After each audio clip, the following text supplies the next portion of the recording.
اللہ الرحمن الرحیم۔ مٹی سے بنی پرانی قبریں اور نئے مہمان۔ قبرستان میں آج جنازے کے ساتھ جانا نصیب ہوا۔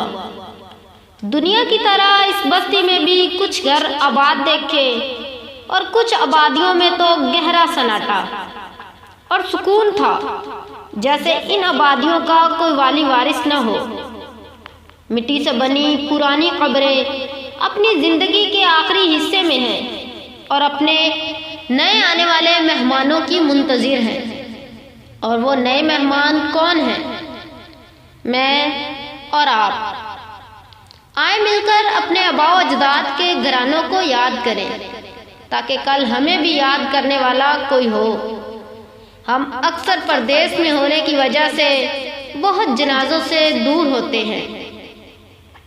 آج بہت مایوسی اس وقت ہوئی جب آصف کے نئے قبر کی قریب قبر کے متعلق میں نے بہت دوستوں سے پوچھا کہ یہ کس کا قبر ہے، لیکن زیادہ تر دوستوں کو معلوم نہیں تھا کہ قبر کس کی ہے۔ قبر اتنی پرانی بھی نہیں تھی، تقریباً 4 یا 5 سال پرانی۔ آج کی نوجوان نسل اپنے آباء و اجداد، اپنے دوستوں اور اپنوں کی قبروں کے نشان بھی بھول چکے ہیں۔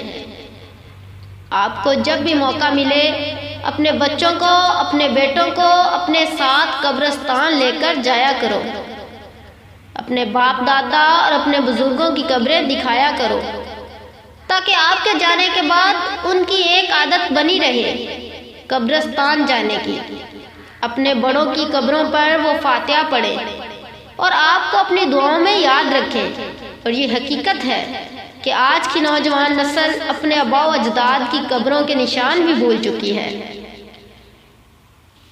ویسے اکثر سوچتا ہوں کہ 1-2 نسلوں کے بعد ہمیں اپنے آباء و اجداد کا نام تک یاد نہیں ہوتا۔ ایسے آج سے 100 سال بعد ہمارا نام لینے والا بھی کوئی نہیں ہوگا۔ کسی کو پتہ تک نہیں ہوگا اس نام کا کوئی بندہ تھا بھی یا نہیں۔ کسی کو پتہ ہے اس کے پردادا یا ان کے بابا کی قبریں کہاں ہیں، کیا نام تھا ان کا۔ پھر بھی لوگ غرور کرتے ہیں، نفرتیں کرتے ہیں۔ لوگ ایسے جیتے ہیں جیسے کبھی مرنا ہی نہیں، اور پھر مر ایسے جاتے ہیں جیسے کبھی جیے ہی نہیں تھے۔